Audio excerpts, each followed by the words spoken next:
प्यारे बच्चों, आज हम आपको कक्षा 12 हिंदी का मैथिली शरण गुप्त का जीवन परिचय बताएंगे।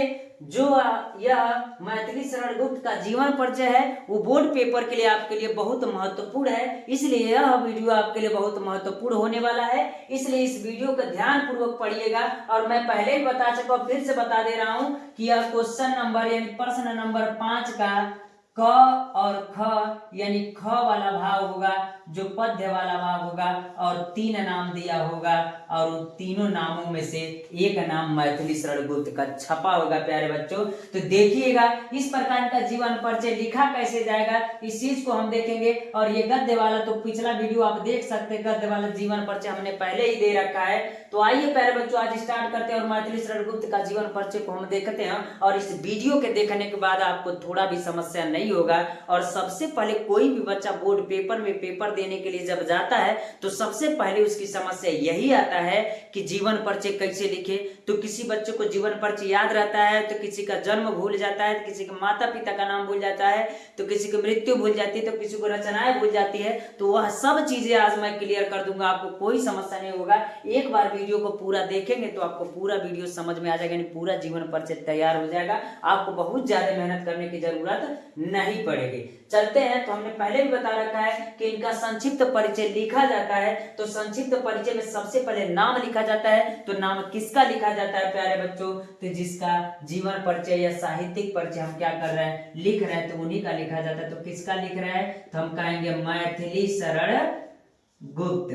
तो मैथिली शरण गुप्त का हम जीवन परिचय क्या कर रहे हैं, लिख रहे हैं। तो नाम उनका हो गया। जन्म स्थान, तो जन्म स्थान कहेंगे चीरगांव में हुआ था। कहाँ हुआ था? चीरगांव। तो चीरगांव कहाँ पड़ता है? तो ये चीरगांव आपका झांसी में पड़ता है। तो झांसी में चीरगांव पड़ता है, तो वहां पर ये क्या हुआ था, यानी झांसी में इनके चीरगांव में जन्म हुआ था। इनके पिताजी का क्या नाम था? सेठ रामचरण गुप्त इनके पिताजी का नाम था। सेठ रामचरण गुप्त इनके पिताजी का नाम था। और इनके माताजी का नाम क्या था? काशीबाई था। क्या नाम था? काशीबाई। और मैं बार बार कह रहा हूं आपको कि आप संक्षिप्त परिचय जरूर लिखिएगा। संक्षिप्त परिचय से आपको नंबर मिलता है, यानी यहीं से आपको ज्यादा नंबर मिलता है। ज्यादा का मतलब यह है कि आपको इसी को देखने के बाद आपको नंबर मिल जाता है। कोई भी एग्जामिनर पूरा ये थ्योरी आपका नहीं पढ़ता है। तो जितना सुंदर आप लिखेंगे और जितना सटीक जीवन परिचय लिखेंगे वो उतना ही आपके लिए फायदा होगा और जल्दी आपको नंबर मिल जाएगा। तो काशीबाई है इनकी माता का नाम। तो रचनाएं इनका क्या था? तो हम कह सकते पंचवटी, जो प्रमुख बनी कहा जाता है कि पंचवटी भी इन्हीं का है। यशोधरा भी है, भारत भारती भी है, साकेत भी है। साकेत से देखिएगा बहुविकल्पी का क्वेश्चन बनता है साकेत से। तो इन साकेत किसने लिखा है? तो साकेत मैथिली शरण गुप्त। पंचवटी भी इन्होंने लिखा है। और कहेंगे मृत्यु इनकी कब हुई थी? तो सन 1964 ईस्वी में इनकी मृत्यु हुई थी। यानी इस प्रकार हम कह सकते हैं मैथिली शरण गुप्त का गुप्त। और उनका जन्म कहाँ हुआ था? तो कहेंगे चीरगांव में। जन्म तो लिखे ही नहीं हम लोग, तो जन्म कब हुआ था? तो यहाँ लिख देते हैं जन्म, नाम भी लिखे, थोड़ा सा दिक्कत हो गया। अब इनका जन्म तो हम लोग लिखे नहीं है, तो मान लीजिए इनका नाम तो हो गया, ऊपर लिख देते हैं। तो नाम क्या है? मैथिली शरण गुप्त। मैथिली शरण गुप्त। तो पैदा कब हुए थे, जन्म कब हुए लिए थे, यानी जन्म कब हुआ था? तो इनका देख लिया आराम से, इसमें दिया 1886 ईस्वी में। सन 1886 ईस्वी में इनका जन्म हुआ था। जन्म हम लोग क्या किए थे, भूल गए थे, फिर हमने लिख दिया, आपको आसानी से याद हो जाएगा संक्षिप्त परिचय। अब चलते हैं प्यारे बच्चों, इनका जीवन परिचय देखते हैं। तो जीवन परिचय बहुत आराम से पढ़िएगा, बहुत ज्यादा हेजिटेट नहीं हुआ जाता है। और मैं आपको बता दूं, 2 जीवन परिचय, अयोध्या सिंह उपाध्याय और मैथिली शरण गुप्त का जीवन परिचय पढ़ के जाइएगा, आपको कोई समस्या नहीं होगा। इस प्रकार हम कह सकते हैं प्यारे बच्चों, आइए स्टार्ट करते हैं मैथिली शरण गुप्त का जीवन परिचय। तो हम कहेंगे मैथिली शरण गुप्त का जन्म सन 1886 ईस्वी में झांसी जिले के चीरगांव नामक स्थान पर हुआ था। यानी मैथिली शरण गुप्त का जन्म कब हुआ था? 1886 ईस्वी में हुआ था और झांसी के चीरगांव नामक स्थान पर हुआ था। तो चीरगांव नामक स्थान कह सकते हैं। इनके पिता का नाम सेठ रामचरण गुप्त था। तो यहाँ पर हमने देख लिया था, तो इनके पिता का नाम सेठ रामचरण गुप्त था।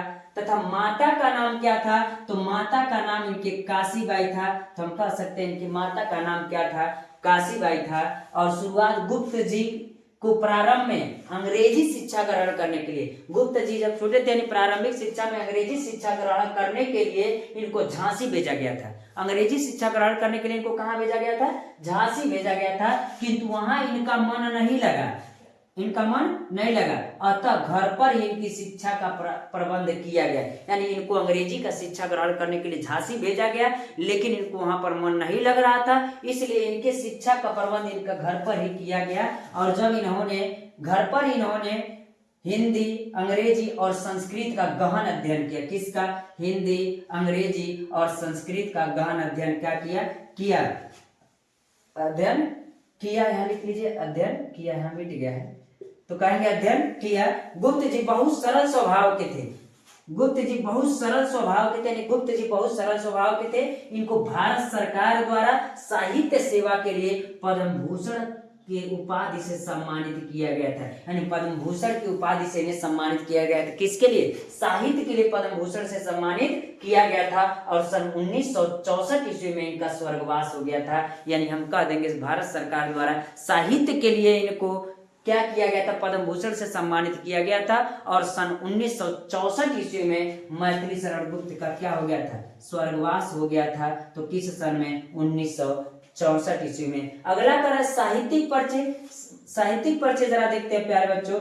मैथिली शरण गुप्त जी बाल्य काल से ही काव्यात्मक प्रवृत्ति के विद्वान थे, यानी काव्यात्मक प्रवृत्ति के विद्वान थे बचपन से ही। और इनकी रचनाओं में राष्ट्र प्रेम कूट कूट कर भरा था। और इनकी रचनाएं जो थी इनके राष्ट्र प्रेम कूट कूट के क्या हुआ था, भरा हुआ था। इनकी पहली पुस्तक रंग से भंग थी, यानी जो इन्होंने पहली पुस्तक लिखा था उनका क्या नाम था, रंग से भंग थी। इन्होंने भारत भारती नामक पुस्तक का भी संपादन किया। इन्होंने भारत भारती नामक पुस्तक का भी क्या किया, संपादन किया।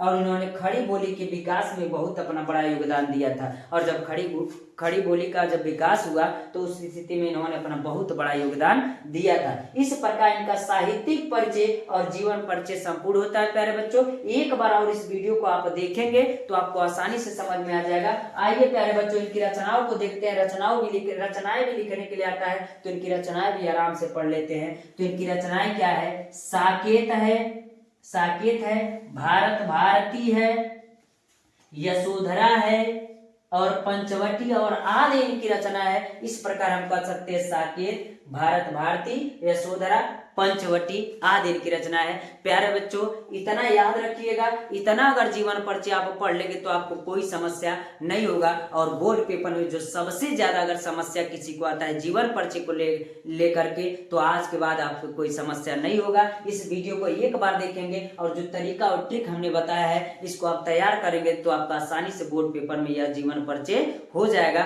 और हम बार बार करें, मैथिली शरण गुप्त का जीवन परिचय आपका बोर्ड पेपर में छपा होगा प्यारे बच्चों, इसलिए इनके जीवन परिचय को देख लीजिएगा। प्यारे बच्चों, आज के लिए इतना रहने देते हैं। धन्यवाद।